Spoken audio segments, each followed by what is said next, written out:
Let's check in the situation sa PTEX, sa Parañaque Integrated Terminal Exchange or PTEX. We have News 5 correspondent Elaine Pulencio. Elaine, kamusta kayo dyan?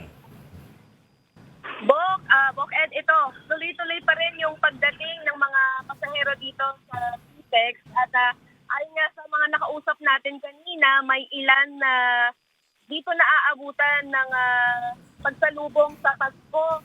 Kaya naman, yung ilan naman hindi na nakabili ng ticket, so magbabakasakali na lang sila na makasakay pa rin mamayang gabi kasi talagang ubos na or punuan na lahat ng Dami pang tao. trips ngayon dito. Oh, grabe yung tao ha. This is itong shots na to just a few minutes ago lang. Ganyan karami pa yung tao hanggang ngayon dyan? Yes, Ed, kanina lang. Oo, kanina lang yan. Just mga morning, this morning, and then itong after lunch, talagang dinagsa pa rin. As a matter of fact, ang sinabi ng pamunuan ng PTEX yesterday, it yun na expected nilang volume ng pagdating ng mga pasahero. But today, ang dami pa rin talagang humahabol. Alam mo, nakapagtala na nga ang PTEX ng more than 300,000 since yesterday until today. At expected na dadami pa yan hanggang mamayang gabi. Pero ayun nga, ayon sa pamunuan, better na i-check pa rin sa online or website ng kanilang mga sasakyang bus line kung talagang mayroon pang available na biyahe para hindi naman sayang yung pagpunta nila dito. Kasi as of now, ito, nag-check tayo, talagang fully booked na, lalo na yung mga biyaheng Panaga, Albay, even Leyte. Bicol. Kano kaya karami dyan ng mga chance passenger? Ano sa isang istasyon sa Cubao, mga 100 Pero yan, mukhang mas marami mas marami dyan eh. Mukhang PTEX libo dyan ang chance sa passengers. Oo, actually, tinanong natin yan kanina, pero Wala. Nawala siya. Sa dami ng mga pumupunta dito, more or less, hundreds na din yung nagbabakasakali na makasakay tonight. Elaine, talaga bang napakarami ng tao o kokonti yung bus?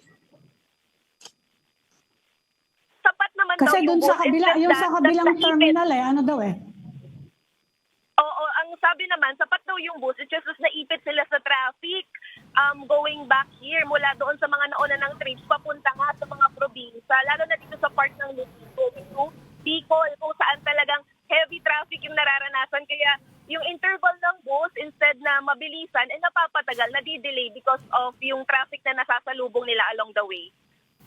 Pero Elaine, sabi nakadaan na raw sa Andaya Highway, yung papuntang Bicol, na nais na siya, may nabuksan ng I think about 3 lanes.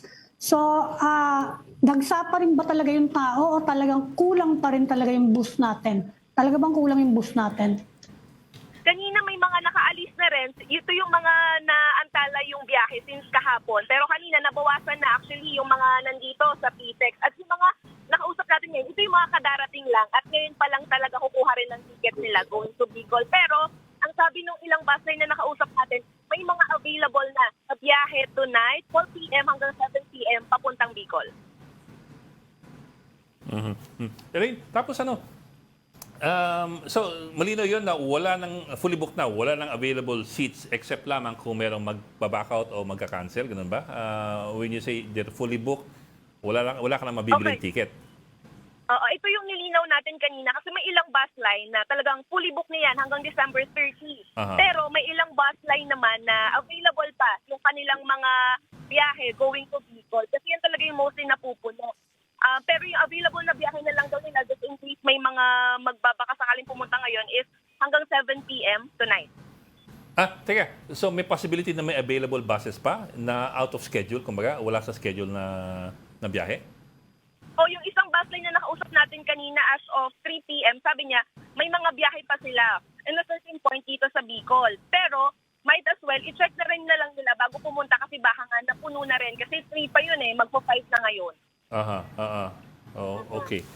Then, just to be clear, so pag sinabi niyang may biyahe pa, ibig sabihin that was off schedule nga.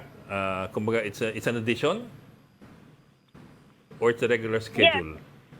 Oo, yes, Bok. Bagong biyahe yun sa isang bus Bagong line. biyahe, Pero yung ibang, dinagdag lang. yung ibang bus line totally wala na hanggang December 30. Okay. Elaine, may estimate ba yung PTEX kung mga ilan yung chance passenger as of today? Kasi dun sa kabila, mga 100 daw Dito kaya sa PTEX? Nako, sinataya siguro more than 100 yung sand passenger ngayon dito since today doon sa ibang pauwi ng probinsya. Pati rin sa Leyte, kanina may nakausap tayo, wala na rin talaga silang mabook. So, yung ilan, nag-uwian na lang at babalik na lang daw sila sa mga susunod na araw para makauwi naman sa kanilang probinsya just in time for bagong taon New naman. Year. Oo. Mm-mm. For New Year na. Isang linggo pa yun, Yeah. Okay. Sige. Sige, siguro huling hirit ng Elaine. Doon sa mga nagbabakasakali pa, sa anong kailangan nilang gawin? Yung mga gusto mag-check kung pwede pa silang umuwi. What do they have to do? Okay. Yun ang paalala nga ng pamunan ng PTEX na pag wala pa silang nabook online, mag-check na lang din sila doon sa bus line na usually sinasakyan nila kung may available pa para hindi na rin nasayang yung pagpunta nila dito sa PITX. So first, check online. Secondly, I suppose, check with a phone call. And last resort na dapat yung pagpunta sa PTEX? Yes, Doc. Kasi parang every hour nagbabago-bago yung biyahe. So kanina, 3 p.m., marami pang biyahe. Ngayon, we will check again kung meron pa bang available na biyahe or lahat na book na ulit ngayon magpo 5 p.m. Okay. Elaine, anong pinakamalayong destination dyan? May kasama ba dyan yung sasampa sa Roro? Between Luzon and the Vision na I have to check with that, no? Kasi ang kanina yung parang malayong nakita namin na fully booked is Leyte, going to Leyte. Roro yan. hanggang Leyte. Yung Roro yun, yun yung Roro. Actually, Kaya dadaan siya ng Bicol. ang alam ko nga, may biyahe siya dun na, sa Roro. pa Mindanao eh. But it's been a while. Alam ko may biyahe dyan pa Mindanao. Coming from Yes. there. Jump ka ng Roro. Roro ka na, Roro. Kasi may problema din ngayon dun sa around Negros Island dahil sa Canlaon naman, di ba? Merong nagpapahanda yung Feebles na possible alert level 4. In fact, naka-standby kami. Paskong Pasko, naka-standby ka, baka pumutok yung bulkan ng malakas. Which one? Canlaon? Canlaon, nagpapahanda ang Feebles na baka daw mag-alert level 4 anytime. Oh, okay. Sige, that's important. Kaya, Sige. kaya medyo malakas lang yung mga nagbabalak na magbiyahe. Baka maapektuhan yun, di ba? You try to factor that in. Along Negros, baka malakas-lakas yun, alert level 4. Nagkaroon ng ashfall. Okay, maraming salamat. News 5 correspondent Elaine Fulgencio reporting live from PTEX.